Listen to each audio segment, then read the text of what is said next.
I'm Andrea. I am 34 years old. 3 months ago, my own father kicked me and my 8-year-old daughter out of Christmas dinner. This happened in front of 15 family members. My little girl was still holding her napkin, waiting for grace. "Leave and never return," my sister said with a smile. "Christmas is so much better without you," my mother added. I didn't beg. I didn't cry. I simply looked at them and said, "Then you won't mind me doing this." 5 minutes later, every single person who had just thrown us out was on their knees. They were begging me to undo what I'd done. Before I tell you what happened, please take a moment to like and subscribe, but only if you really enjoy this story. Drop a comment and let me know where you're watching from and what time it is there. Now let me take you back 18 months ago, to the day my husband died. The call came at 3:47 p.m. on a Tuesday.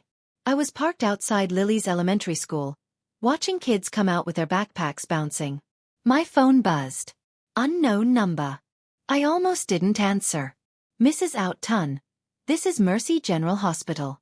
Your husband, David, was in a car accident. You need to come right away." I don't remember driving there. I don't remember who picked up Lily. The next thing I knew, I was standing in a hospital hallway. A doctor in blue scrubs told me my husband of 9 years was gone. The funeral was 4 days later. My parents came. My sister Meredith came with her husband Derek. Aunts, uncles, cousins. The whole family showed up in black, wiping their eyes with tissues.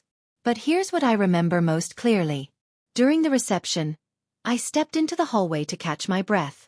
Through the cracked door, I heard Meredith whispering to our mother. "She can't raise Lily alone. You know that, right? Maybe we should talk about having someone else take the child." My blood turned cold. I waited for my mother to defend me, to say something, anything.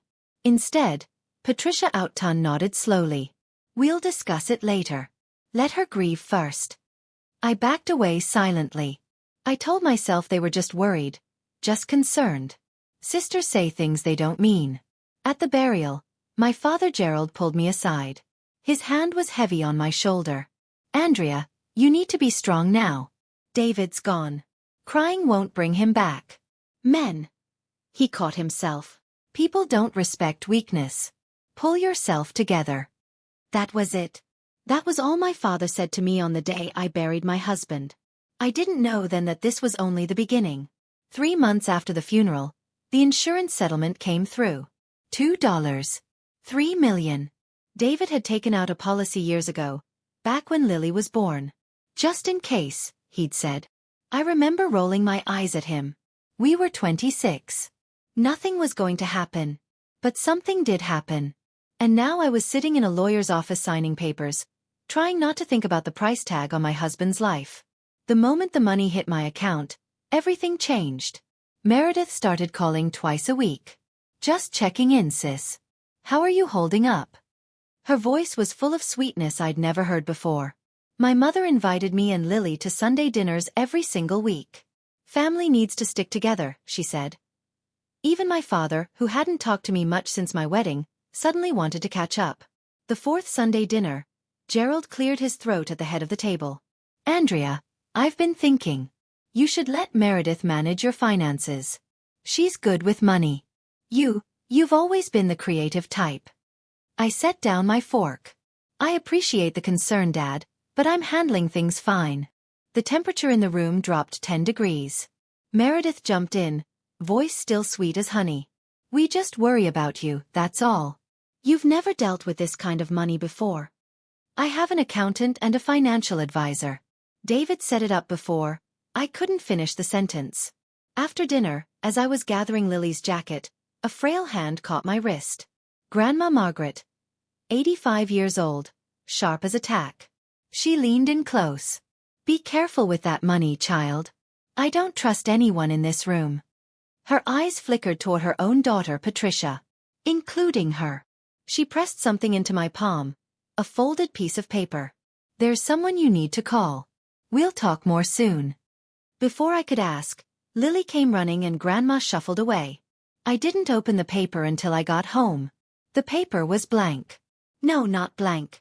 A phone number and 3 words in Grandma Margaret's shaky handwriting. "Call Marcus Webb." I didn't call. Not yet. I told myself I was overreacting. Grandma was old. Maybe confused. Maybe worried for no reason. 6 months passed. Meredith's calls became more frequent, more pointed. Dad's store is struggling. You know, the construction supply business isn't what it used to be. Mom's been stressed. Medical bills are piling up. Just little things. It must be hard sitting on all that money while family suffers. Then came the dinner where everything shifted.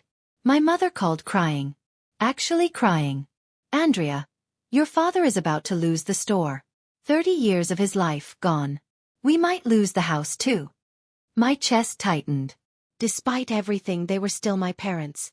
I can help, I said. I'll lend you $50,000. No interest. Pay me back whenever. Lend. Gerald's voice boomed through the phone. Patricia must have put me on speaker. I don't need charity from my own daughter. I'm not some beggar. Silence. Then Meredith's voice, smooth as silk. What Dad means is it would be easier if you just signed a few papers. Let me handle the investments. That way we can help the family properly. Together. What papers? Just standard stuff. Power of attorney. Asset management. I'll handle everything. You won't have to worry about a thing. Power of attorney. My dead husband's voice echoed in my memory. Never sign anything you haven't read twice, Andrea. And never sign over control of money to family. That's how fortunes disappear. I took a breath. I need to think about it. What's there to think about? Meredith's sweetness cracked just for a second. We're family. I said I'll think about it. I hung up. That night, I finally called the number Grandma Margaret had given me. Lily was crying when I got home from work the next day. She was curled up on her bed, face buried in her pillow, shoulders shaking. My heart cracked. Baby, what happened? She wouldn't look at me. Nothing. I sat on the edge of her bed and stroked her hair. Sweetheart, tell me. It took 10 minutes of gentle coaxing before she finally spoke. Grandma Patricia said something when you were in the bathroom at dinner last week. My stomach dropped. What did she say? Lily's voice was barely a whisper. She said she wishes Daddy was still alive instead of you. Because Daddy knew how to take care of me and you don't. The room tilted. My own mother said that to my 8-year-old daughter. About me. Baby, listen to me. I pulled her into my arms. That's not true. None of it. Grandma was wrong to say that. I love you more than anything in this world, and I will always, always take care of you. She clung to me like I might disappear. That night, after Lily fell asleep, I poured myself a glass of wine and scrolled through my phone. A cousin I barely talked to had sent me a message. Hey, Andrea. Is it true you've been gambling away the insurance money? Meredith mentioned something at the family group chat. Just wanted to check if you're okay. Gambling? I opened Facebook. I searched for the family group I'd been quietly left out of. Through a cousin's screenshot, I saw it. A post from Meredith, dated 2 weeks ago. Please pray for my sister. She's going through a difficult time and making poor financial decisions. We're trying to help her, but she keeps pushing us away. Some people just can't handle sudden wealth. 43 comments. All pitying me.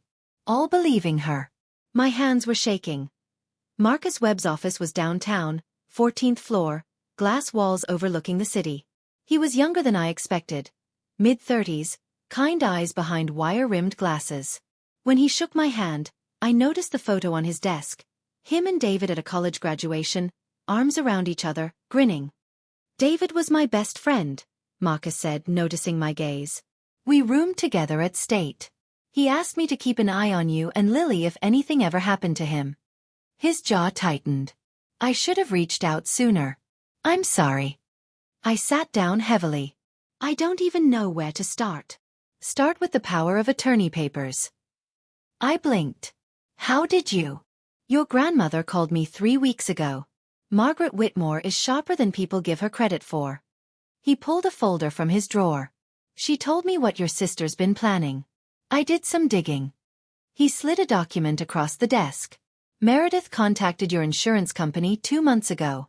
Asked about the process for transferring beneficiary rights.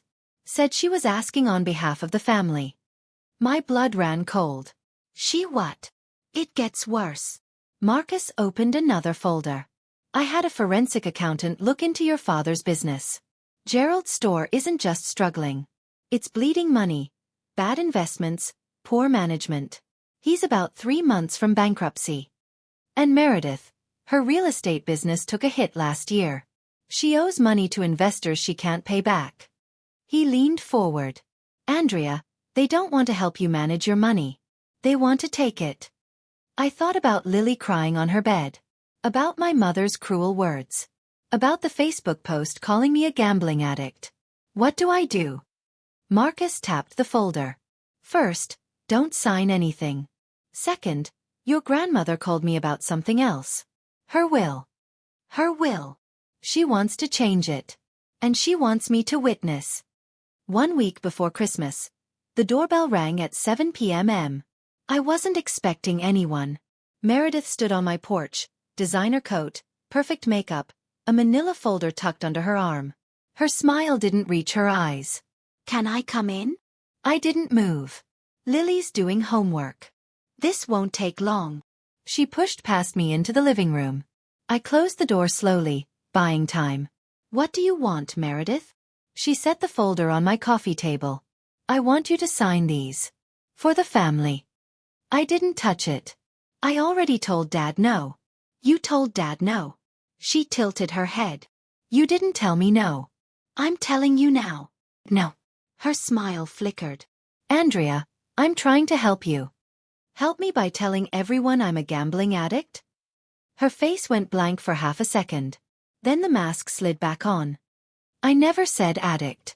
I said you were making poor decisions, which you are, sitting on $2 million while your family drowns. Your poor decisions aren't my responsibility. Excuse me. I offered to help. Dad refused. Now you want me to hand over control of everything? That's not help. That's theft. Her voice dropped cold. You don't know what you're doing. You never have. You married David and got lucky. That's it. You're not smart. You're not capable. You're just a widow with a windfall. I felt Lily's presence before I saw her. She was standing in the hallway, homework folder clutched to her chest, eyes wide. Meredith saw her too. She adjusted her expression instantly. Lily. Sweetie. Aunt Meredith was just, I heard what you said about Mom. The silence was deafening. Meredith grabbed her folder and walked toward the door. At the doorway she turned. Christmas dinner. You'll be there, and you'll bring the signed papers, or don't come at all. The door slammed. 3 days before Christmas, my phone rang at 6 a.m. Dad, I answered against my better judgment. Hello. You're coming to Christmas dinner. Not a question. Good morning to you too, Dad. Don't get smart with me, Andrea. You'll be there. 7 o'clock. Grandma Margaret's house. I was already planning to come. Lily wants to see Grandma. A pause. Then, and you'll sign those papers Meredith prepared. I closed my eyes. Dad, this is not a discussion. His voice hardened. This is not a request. You will sign those documents, or you won't set foot in this family again. You're threatening to kick me out of the family over money? I'm telling you to do what's right for once in your life. David carried you for 9 years. Now it's time to carry your weight. David carried me? 9 years of partnership, building a home, raising a daughter, supporting each other through every struggle, reduced to me being carried. I'm not signing anything. Then don't bother showing up. We don't want you there. Does Mom know you're saying this? He laughed bitterly. Who do you think told me to call? The line went dead. I sat on the edge of my bed, phone in my hand, heart pounding. Lily appeared in my doorway, rubbing her eyes. Mommy, who was that? I forced a smile. Just Grandpa. Baby, go back to sleep. Are we still going to see Grandma Margaret for Christmas? I thought about the envelope Grandma had slipped me at our last visit, the one she'd whispered about. Open it when you need strength, she'd said. I thought about Marcus's warnings, about the papers in that manila folder, about everything I stood to lose. Yes, sweetheart. I pulled her into a hug. We're going. I knew it was a trap. I just didn't know how deep it went. Christmas Eve. Grandma Margaret's house. I went alone, leaving Lily with a neighbor. Some conversations aren't for children's ears. Grandma answered the door herself, 85 years old, spine straight as a ruler, eyes bright with something I couldn't name. I knew you'd come early. She ushered me into her study, closed the door, locked it. Grandma, what's going on? She crossed to an antique desk, pulled open a drawer, and took out a thick envelope, cream-colored, sealed with wax. Take this. She pressed it into my hands. Don't open it until tomorrow night at dinner. You'll know when. She smiled a sad, knowing smile. Insurance. The real kind. Grandma, you're scaring me. She took my hands in her papery ones. Andrea, I've watched my daughter and granddaughter scheme for months. I know about the emails. I know about the power of attorney papers. I know what they're planning to do to you tomorrow. How? Patricia accidentally forwarded me an email chain. Mother-daughter gossip. They forgot I know how to use a computer. Her eyes hardened. They called you easy pickings. Said you'd crumble under family pressure. My throat tightened. I've lived 85 years. Grandma continued. I've seen greed destroy families. I will not let it destroy you. She squeezed my hands. Tomorrow night, they will try to embarrass you into signing. They'll do it in front of everyone so you feel trapped. What do I do? You stand your ground. And when the moment comes, she nodded toward the envelope, you open that. What's inside? Her smile returned. This time there was fire in it. The truth. And something they never expected. The envelope felt heavy in my pocket all night long. Okay, let me pause here for a second. What do you think was in that envelope? A. Grandma's new will. B. Evidence of Meredith and Mom's scheme. C. Something completely unexpected. Drop your answer in the comments. I'm really curious what you think. And if you're hooked on this story, if you need to know what happened at that Christmas dinner, go ahead and hit that like button. It helps more than you know. Now, back to Christmas Day. Christmas Eve night. I couldn't sleep. I lay in bed staring at the ceiling, envelope tucked under my pillow like a childhood secret. Grandma's words kept circling. Something they never expected. My mind drifted to memories I'd buried. I was 8, Lily's age. The first time I realized my parents favored Meredith. She got piano lessons. I got hand-me-downs. She got praise for B's. I got lectures for A-minuses. Meredith tries harder, Mom always said. You just coast. Grandma Margaret was the only one who saw me differently. She used to pull me aside at family gatherings, press butterscotch candies into my palm, and whisper stories about the house. This old place has seen 3 generations of Whitmores, she'd say. One day it'll belong to someone who truly loves it. Not someone who just sees dollar signs. I always assumed she meant Meredith, the perfect one, the successful one. Now I wasn't so sure. The house itself was worth nearly $2 million. A colonial revival on 3 acres, built by my great-grandfather. Everyone knew Grandma would leave it to family. The only question was who. Meredith had talked about it for years. When Grandma passes, Derek and I will renovate, turn it into something modern. Maybe sell it if the market's right. Grandma had overheard that conversation once. I remembered her face, tight, hurt, quickly masked a soft knock on my door. Mommy. Lily's voice, thick with sleep. I can't sleep. Can I stay with you? I pulled back the covers. She climbed in, warm and small. Mommy, are we really going to Grandma Margaret's tomorrow? Yes, baby. Even though Grandpa's mad at us? I kissed her forehead. Grandma wants to see us. That's what matters. Lily was quiet for a moment. Then, I love Grandma Margaret's house. It feels like a hug. A hug. That's exactly what it felt like. Christmas morning. My phone buzzed at 8 a.m. Marcus. Merry Christmas, he said. I have something for you. You're working on Christmas? This couldn't wait. His voice was tight. Your grandmother forwarded me an email last night. The original chain between Meredith and your mother. I sat up in bed, heart hammering. What does it say? I'm reading it now. Dated April 15th, 2 weeks after David's funeral. He paused. Andrea, I need to read this to you. Are you sitting down? Yes. Marcus cleared his throat. We need to move before she gets smart. You know how pathetic Andrea is. She'll believe anything if we frame it as helping the family. My stomach turned. The plan is simple, Marcus continued. Get her emotional, isolated. Make her feel guilty for having money while we struggle. Then present the papers as a favor. She won't even read them. She never reads anything. I couldn't breathe. Timeline. Pressure through summer. Escalate in fall. Close the deal by Christmas. Family gathering. Maximum witnesses. She won't say no in front of everyone. Silence. Andrea, you still there? They planned this. My voice sounded far away. Since April. Since 2 weeks after your husband's funeral. I have the full chain, timestamps, everything. He paused. I've printed copies. 3 sets. I can be at Grandma's house by 8 tonight. Tonight. Your grandmother suggested it. Said you might need backup. I thought about the envelope under my pillow. About Grandma's knowing smile. About 15 relatives who would witness whatever happened tonight. Marcus. Yeah. Bring everything. I hung up. This afternoon, I would walk into my grandmother's house carrying 2 weapons. The envelope she gave me and the truth. They wanted a Christmas dinner performance. They were going to get one. 4:30 p.m. Grandma Margaret's house.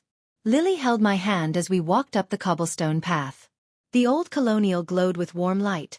Every window flickering with candles, wreaths on every door, the smell of roasted turkey drifting from the kitchen. Picture perfect. Like a Christmas card designed to hide the rot underneath. We were among the last to arrive. I counted cars in the driveway. 15, maybe more. Every aunt, uncle, and cousin within driving distance. The moment we stepped inside, Lily broke free and ran toward the living room. Grandma Margaret. I watched her disappear into my grandmother's arms, the old woman's face breaking into a real smile for the first time all evening. Then Meredith appeared. You made it. Her voice was honey-sweet, but her eyes were calculating, looking for weakness. I forced a smile. Merry Christmas, Meredith. Let me take your coat. She was playing hostess already, even though this wasn't her house. Everyone's in the dining room. We saved you a seat. I handed over my coat but kept my purse. The envelope was inside. The dining room was packed.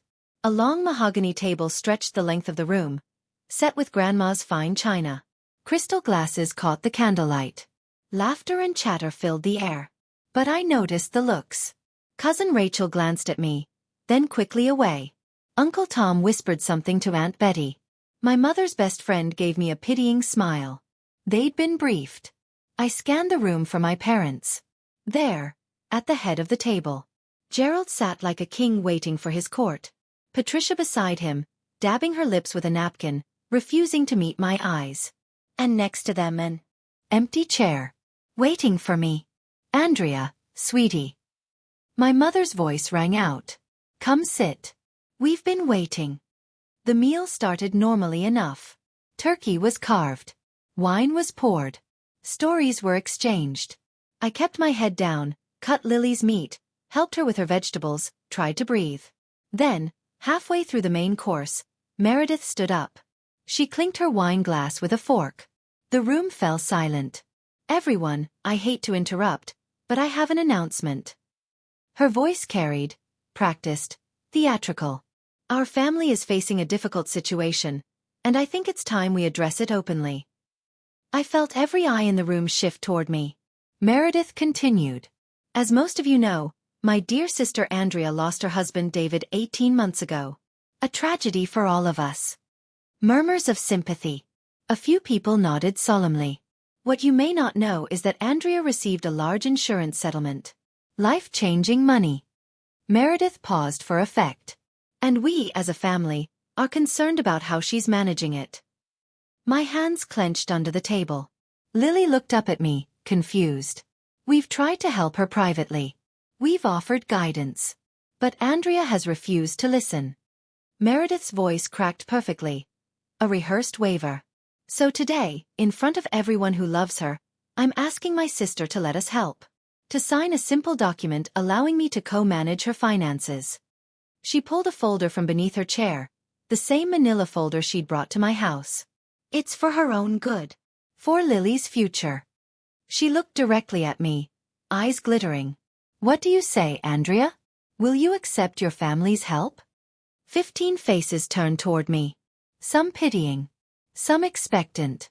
Some already nodding, convinced I was the problem. Lily whispered, "Mommy?" At the head of the table, my father crossed his arms. At the far end, Grandma Margaret sat perfectly still. Watching. Waiting. I stood up slowly. Every eye in the room was on me. I could feel the pressure, the unspoken expectation that I would crumble, apologize, sign whatever they wanted just to make the discomfort end. No. The word hung in the air. Meredith blinked. Excuse me? I said no. I'm not signing anything. The room went absolutely still. Someone's fork clattered against a plate. My father's chair scraped back. He rose to his full height, face reddening. You don't get to say no. Not to family. Not after everything we've done for you. What have you done for me, Dad? Tell me. What exactly have you done? We raised you. Gave you everything. And this is how you repay us? By hoarding money while your own family suffers? My mother finally looked at me. Her eyes were cold. Andrea, you've always been selfish. Even as a child. Some things never change. I offered to help, I said, fighting to keep my voice steady. I offered Dad $50,000. No interest. He refused. Because it was insulting. Gerald slammed his palm on the table. China rattled. You have millions sitting in a bank account while my life's work collapses, and you offer me scraps? Meredith stepped closer, voice dripping with false concern. See, this is what we're dealing with. She doesn't understand money. She doesn't understand family. She needs guidance. She needs a keeper, someone muttered. I didn't see who. Lily had started crying silently. Tears streamed down her face as she watched her grandfather scream at her mother. Only Grandma Margaret moved. She reached over and pulled Lily into her lap, shielding her. But she said nothing. Not yet. Sign the papers, Andrea. My father's voice was iron. Or get out of this house. I looked around the room. Not a single person spoke up for me. My father pointed at the door. Out. You and that child. Right now. Meredith nodded, arms crossed, satisfied. You should leave and never come back. We've tried to help you, Andrea. God knows we've tried. But you're beyond help. I looked at my mother, my own mother, waiting for her to say something, anything. A single word of defense. Patricia smoothed her napkin, then looked me dead in the eyes. Christmas would be so much better without you here. It always has been. My lungs stopped working. Lily's sob cut through the silence. Raw, heartbroken. She was 8 years old, and her grandmother had just said the world would be better without her mother. Cousins shifted uncomfortably. Aunts looked away. Uncles studied their plates. No one spoke. No one defended us. It was the loneliest moment of my life. I reached for Lily, ready to scoop her up and run, ready to leave and never look back. But then I felt Grandma Margaret's hand on my arm. Wait. Her voice was quiet, but it cut through everything. She was looking at me with something fierce in her eyes, something that said, "Not yet." And I remembered the envelope in my purse. Her words from the night before. You'll know when. This was when. I straightened my spine. Looked at my father, my mother, my sister. Okay, I said calmly. If you want me to leave, I'll leave. But first, I pulled out my phone. You won't mind if I make one quick call. Gerald scoffed. Calling the police? This is a private family matter. Not the police. I dialed. Put it on speaker. 2 rings. 3. Marcus. It's Andrea. I need you here now. Bring everything. Already on my way. 5 minutes out. I hung up. Who the hell is Marcus? My father demanded. I smiled for the first time all evening. You'll see. The room erupted. What is this? Meredith's composed mask cracked. Who did you just call? A friend? You don't have friends. You barely have a personality. She turned to our father. Dad, make her leave now, before whoever this is shows up. Gerald took a step toward me. I said get out. I didn't move. 5 minutes. You've waited 18 months to take my money. You can wait 5 more minutes. His face went purple. How dare you, Gerald? Grandma Margaret's voice sliced through like a blade. Sit down. The room went dead silent. My father stared at his mother. In 85 years, I don't think she'd ever spoken to him that way. Mother, this isn't your concern. This is my house. Grandma rose slowly to her feet, still holding Lily's hand. My table. My Christmas dinner. And I will decide who leaves and who stays. Her eyes were blazing. Now sit down. Gerald sat. Grandma turned to the room, sweeping her gaze across every relative. I've been quiet tonight. Watching. Listening. I wanted to see how far this would go. Her voice trembled with controlled rage. I wanted to see if a single one of you would defend my granddaughter. Shame flickered across some faces. Others just looked confused. Not one of you. Grandma shook her head. She offered help. You refused it. She said no to manipulation. You called her selfish. You made a child cry on Christmas Day. Mother, you don't understand, Patricia started. I understand perfectly. Grandma reached into the pocket of her cardigan, pulled out a folded paper. Patricia, do you remember the email you forwarded me in April? The one about Andrea being easy pickings? My mother's face went white. The doorbell rang. Grandma smiled grimly. That will be Marcus. Let him in. Marcus Webb walked in carrying a leather briefcase. He was dressed professionally despite it being Christmas. Dark suit, polished shoes, silver tie clip catching the candlelight. He scanned the room, taking in the hostile faces, the tear-streaked child, the elderly woman standing defiant at the head of the table. Good evening, he said calmly. I'm Marcus Webb, attorney at law. I represent both Mrs. Andrea Outton and Mrs. Margaret Whitmore. Gerald shot to his feet. What is this? Some kind of ambush? I'd call it a correction. Marcus set his briefcase on the table, clicked it open. Mrs. Whitmore, shall I proceed? Grandma nodded. Marcus pulled out a thick folder. What I have here is a complete email chain between Meredith Harrison and Patricia Outton, spanning from April of last year to last week. The subject line of the first email reads, he flipped it open. Operation Andrea. A plan for the money. Gasps rippled through the room. That's private correspondence. Meredith lunged forward. You can't. It was forwarded to Mrs. Whitmore accidentally, I assume. She is now a rightful owner of this communication. Marcus smiled thinly. Would you like me to read some highlights aloud? The part where you called your sister pathetic? Or the part where you planned to have her declared financially incompetent? Meredith's mouth opened, closed, opened again. Patricia gripped the table edge, knuckles white. Mother, why would you do this? Because you plotted to steal from my granddaughter. Grandma's voice was steel. You called her names.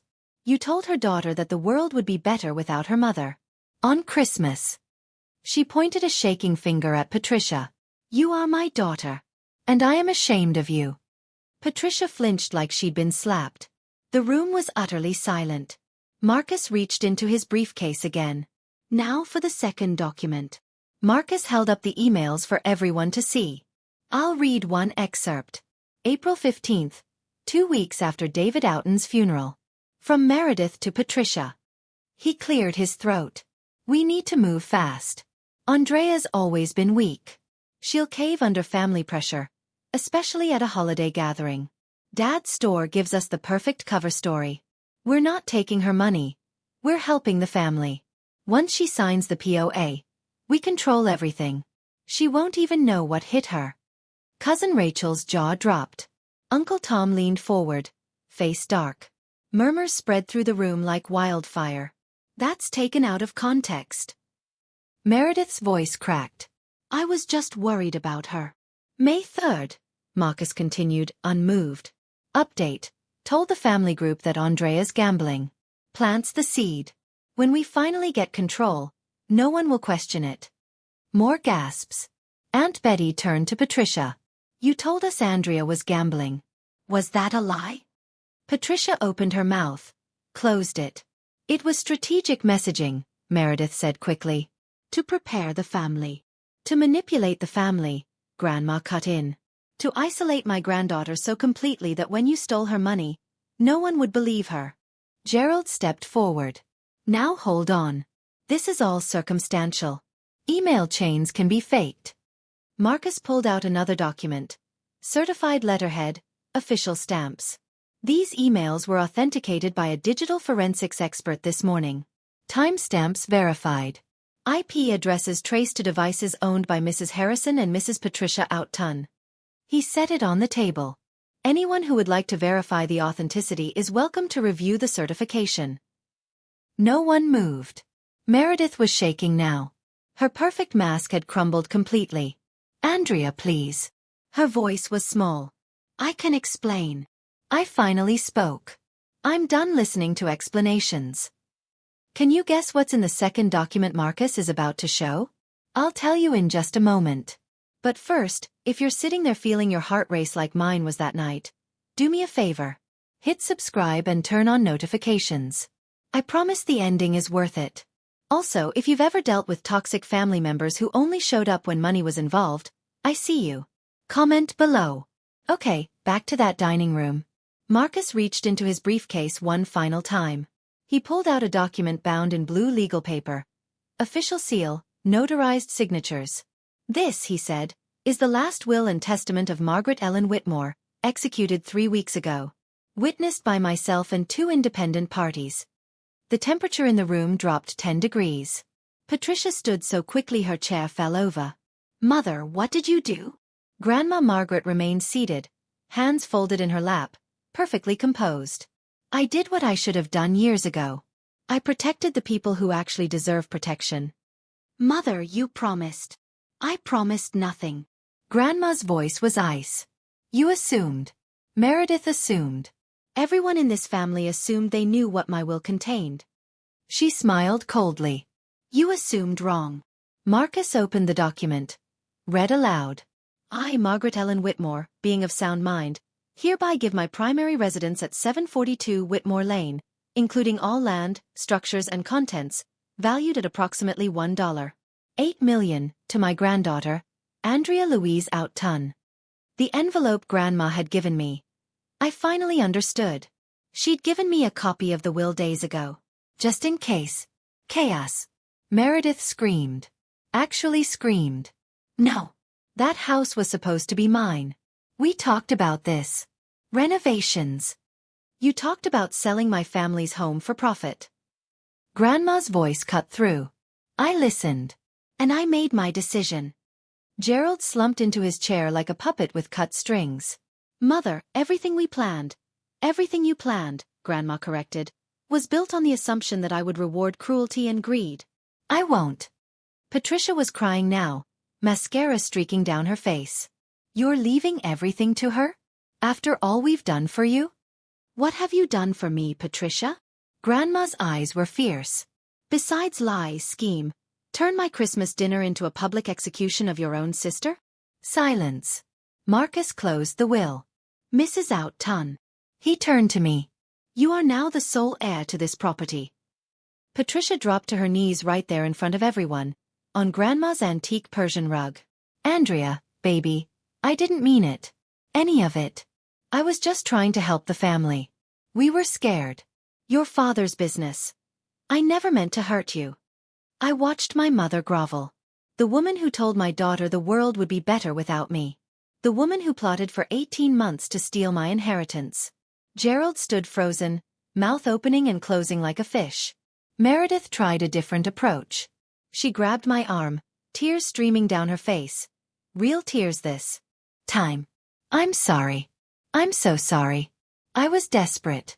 Derek doesn't know about my debts. If this gets out, my marriage. Please, Andrea, please. Cousins stared.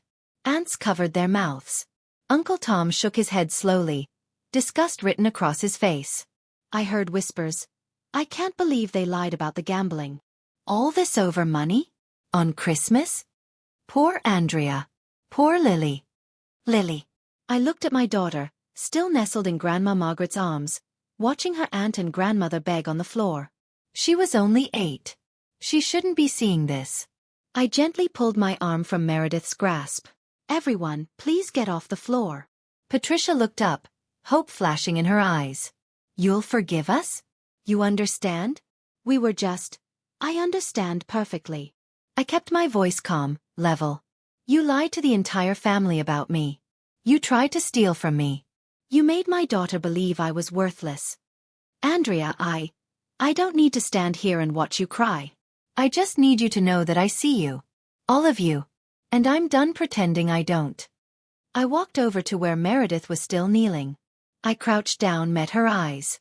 Do you remember what you said to me last week in my living room? She wouldn't look at me. You said I wasn't smart. That I married David and got lucky. That I'm just a widow with a windfall. I paused. My 8-year-old daughter heard every word. Meredith flinched. You told me to leave and never return. Tonight you said Christmas would be better without me. I stood up. That's fine. I'm going to give you exactly what you asked for. I turned to the room to the wide eyes. I'm not going to sue anyone.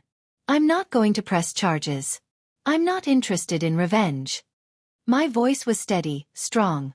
David would have been proud. But I am going to protect myself and my daughter. From now on there will be boundaries. I looked at my father. He couldn't meet my eyes. You chose money over your son-in-law's memory. Over your daughter. Over your granddaughter. I shook my head. That was your choice, not mine. I looked at my mother, still on her knees. You told Lily the world would be better without me. A child, Mom. Your own granddaughter. I'll never forget that. Lily won't either. Finally, I looked at Meredith. You said I don't have friends. You said I barely have a personality. I almost laughed. Maybe you're right. Maybe I'm not interesting. But I'm also not cruel. And right now that's enough. I held out my hand. Lily ran to me, buried her face against my hip. Grandma Margaret rose, came to stand beside us. Andrea, sweetheart. Her hand found mine. I'm so proud of you. I squeezed her hand. Let's go home. My phone started ringing before I even got home. Cousin Rachel was first. Andrea, I had no idea. I'm so sorry I didn't say anything at dinner. I believed what Meredith told us. I should have asked you. Then Uncle Tom. I feel sick. Your aunt and I talked the whole drive home. We're ashamed we didn't speak up. Then Aunt Betty, then Cousin Mark, then people I hadn't heard from in years. They told us you were gambling everything away. They said you were unstable, making reckless decisions. I should have called you. I should have checked in. By midnight, I'd received 11 phone calls and 37 text messages. Not a single one from my parents or Meredith. The next morning, Marcus called. The family network is going nuclear. Your grandmother's been getting calls all morning. People are furious. Not at you, at Patricia and Meredith. I rubbed my eyes. I didn't want this. I know. But actions have consequences. He paused. There's something else. Meredith's husband, Derek, called me. He didn't know about her debts. She'd hidden them. He's not taking it well. I thought about Derek. Quiet, passive, always in Meredith's shadow. He probably hadn't known about any of this. And your father's store? What about it? Filed for bankruptcy this morning. Officially. The news is spreading. Some of his regular clients are cutting ties. Not because of the bankruptcy, but because of what happened at Christmas. Word travels fast in small business communities. I leaned against my kitchen counter. I didn't want anyone to suffer. You didn't cause this, Andrea. You just stopped letting them hide it. Marcus's voice softened. Get some rest. You've earned it. But rest didn't come easy. Not when I kept hearing my mother's voice in my head. Christmas would be so much better without you. A week after Christmas, Marcus sent me a summary. Gerald's hardware store had closed its doors. 30 years of business. gone. He'd have to sell the smaller house he and Mom lived in to cover the remaining debts. Meredith lost 3 major clients. Word had spread among her real estate circles, not about the inheritance drama, but about the family meeting that went wrong. In the business world, reputation is everything. Hers was crumbling. Derek had moved into his brother's apartment. He wasn't filing for divorce, not yet, but he wasn't coming home either. I read the summary twice, then set it down. I didn't feel victorious. I felt tired, sad, hollow. Lily was playing with Lego blocks in the living room. I watched her build a little house, complete with tiny windows and a red door. "Mommy." She looked up. "Is Grandpa going to be okay?" I sat down beside her. "I don't know, sweetie. I feel bad for him, even though he was mean." Out of the mouths of babes. "I do too." I helped her snap a roof piece into place. Sometimes people make choices that hurt others, and then they have to live with what happens next. Did we make them get in trouble? I thought carefully before answering. "No, baby. We just told the truth.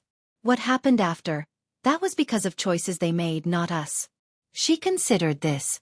Nodded slowly. "Okay." I pulled her into a hug. I didn't want to see my family suffer. I hadn't set out to ruin them. All I'd wanted was to be left alone, to protect my daughter, to honor David's memory by building a stable life. But Marcus was right. Actions have consequences. And sometimes the truth is its own form of justice. 2 weeks after Christmas, Grandma Margaret called. "I have a question for you," she said without introduction. "And I need you to answer honestly." "Of course, Grandma." "Would you and Lily consider letting an old woman move in with you?" I almost dropped the phone. "What?" "I've been rattling around this big house alone for 10 years. Patricia won't speak to me. Meredith won't look at me. Gerald just grunts when I call." Her voice softened. "But Lily hugs me like I matter. And you, Andrea, you've never once asked me for anything." "Grandma, I can't ask you to leave your home." "You're not asking. I'm offering." She paused.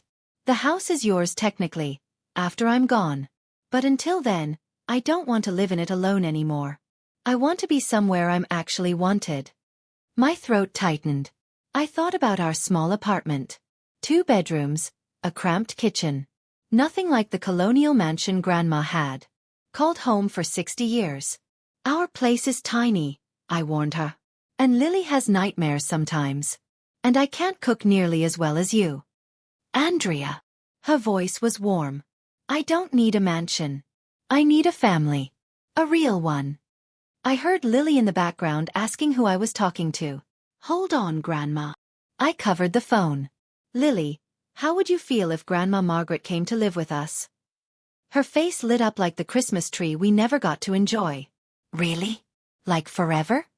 I put the phone back to my ear. "I think that's a yes." Grandma laughed. A real laugh, full and bright. "I'll start packing tomorrow." For the first time since David died, my apartment felt like it might become a home again. 1 month later, Grandma Margaret's antique armchair sat in the corner of our tiny living room, looking absurdly elegant next to my second-hand sofa. Her collection of ceramic cats lined the windowsill. Her knitting basket lived permanently beside the TV. It shouldn't have worked, but somehow it did. Every evening, the 3 of us ate dinner together at our little kitchen table. Grandma taught Lily how to make her famous apple pie. Lily taught Grandma how to use video calls. I listened to stories about my great-grandfather I'd never heard. About the house, the family history, the dreams that built it all. The insurance money sat untouched in an investment account, growing quietly. I'd set up a trust for Lily's education. The rest would wait until she was older, until she could decide what to do with her future herself. I kept working my job, kept showing up, kept building something small and stable. One night after Lily was asleep, Grandma and I sat on the balcony watching stars. "Do you regret it?" I asked quietly. "Giving up the house? Cutting off Patricia?" She was silent for a long moment. "No." Her voice was steady. "That house was just walls and wood. What Patricia and Meredith did, that was a betrayal of everything family should mean." She reached over, patted my hand. "You and Lily are my family now. Real family. The kind that stays. I felt tears prick my eyes. Thank you, Grandma, for believing in me when no one else did. She smiled in the darkness.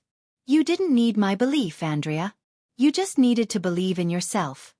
She squeezed my hand. Which you did. That Christmas night when you stood your ground. That was all you. I leaned my head against her shoulder. And for the first time in a long time, I felt at peace. 3 months after Christmas, my phone rang. Unknown number. I answered cautiously. Hello. Andrea. My mother's voice, small, tired, defeated. It's Mom. I almost hung up. Please don't hang up. Please. I just need 5 minutes.